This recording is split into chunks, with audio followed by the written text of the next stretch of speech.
اللہ رب العزت کے فضل و کرم سے، اس کی توفیق خاص سے رات کو 6 پارے مکمل ہو چکے ہیں اور 7ویں پارے کا پہلا رکوع سورہ مائدہ مکمل پڑھی جا چکی ہے۔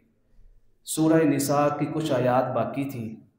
آیت نمبر 148 میں اللہ تعالیٰ نے فرمایا ویسے تو کوئی بھی شخص جو ہے نا بلند آواز سے بات نہیں کر سکتا، یعنی شور شرابہ نہیں کر سکتا۔ بلند آواز سے جو بات کرنی ہے نا، جس کو ہم اپنی زبان میں احتجاج کہتے ہیں، یہ کس کو حق حاصل ہے؟ فرمایا جن کے اوپر ظلم ہوا ہو۔ لا يحب اللہ الجہر بالسوء من القول الا من ظلم، جن کے اوپر ظلم ہوا ہے وہ اپنے ظلم کے لیے، انصاف لینے کے لیے آواز بلند کر سکتے ہیں، اونچی آواز سے بات کر سکتے ہیں۔ فرمایا اس کے پیچھے کسی قسم کا کوئی پراپیگنڈا نہ ہو، کوئی فساد نہ ہو، کسی قسم کے حالات خراب نہ ہو۔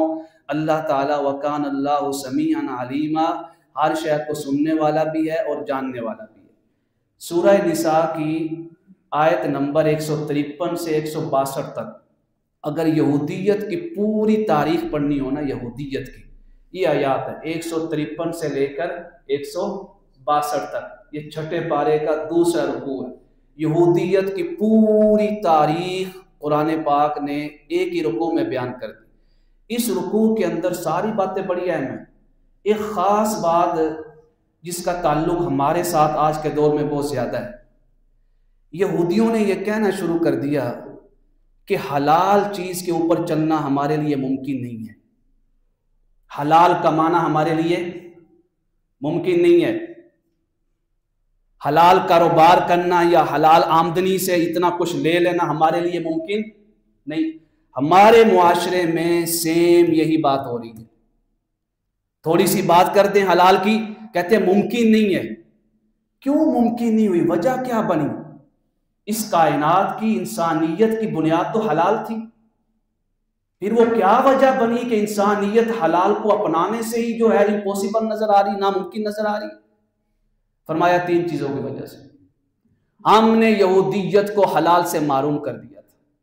یہ 3 چیزیں اگر ہمارے معاشرے میں نہیں ہیں تو پھر کہنا، اگر ہیں تو سمجھ آئیے جو ہماری زبان پہ جملہ آتا ہے نا کہ ہم حلال نہیں کما سکتے، حلال کہاں سے لائیں گے، ہم اللہ کی پکڑ میں ہیں۔ پہلی چیز فرمایا کہ وہ ظلم بہت کرتے تھے۔ دوسری چیز فرمایا لوگوں کو دین سے روکتے تھے۔ دین سے روکنے کا مطلب کیا؟ پکڑ پکڑ کے مسجد سے دور لے کے جانا۔ دین سے روکنے کا مطلب یہ ہے کہ ہمارے پاس دین سیکھنے، سکھانے، دین پڑھنے، دین کے اوپر عمل کرنے کے لیے ٹائم نہیں ہے۔ اگلی بات سنیں، فرمایا ان کے اندر سود عام ہو گیا تھا۔ کیا عام ہو گیا تھا؟ آپ اور میں ہمارے معاشرے میں سود کی نفی کر سکتے ہیں؟ اوپر سے لے کر، الف سے لے کر یا تک سارے کا سارا کاروبار کس کے اوپر کھڑا ہے؟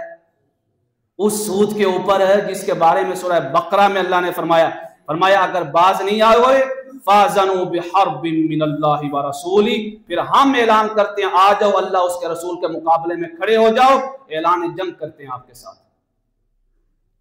اگلی بات کیا تھی؟ فرمایا اس وجہ سے اموال الناس بالباطل، رشوت خوری کر کے لوگوں کے مال کھاتے تھے، ناجائز طریقے سے مال کھانا۔ یہ چیزیں یہودیوں کے اندر عام ہوئی، اللہ نے فرمایا ہم نے ان کو حلال کی دولت سے دور کر دیا، محروم کر دیا۔ ہمارے معاشرے میں عام ہے یا نہیں ہے؟ کوئی نفی نہیں کر سکتا۔ جو نفی کرے گا وہ حقیقت کی نفی کر رہا ہے جو مشاہدے میں آ رہی ہے۔ جب یہ ساری چیزیں ہمارے معاشرے میں عام ہو گئی، آج میری زبان پہ بھی، آپ کی زبان پہ بھی، ہر ایک کی زبان پہ یہ حلال کہاں سے لائیں؟ یہ جو جملہ آ رہا ہے نا کہ حلال کہاں سے لائیں، مطلب یہی ہے کہ ہم اللہ کے عذاب میں مبتلا ہیں۔ میرے آقا کریم، ہمارے مصطفیٰ کریم صلی اللہ علیہ وآلہ وسلم نے فرمایا جس کے پیٹ میں ایک لقمہ حرام کا گیا وہ جنت کی خوشبو تک نہیں سونگھے گا۔ یہ معاشرے کو تو دوبارہ تعمیر کرنے کی ضرورت ہے، حلال اور حرام کی بنیاد پہ۔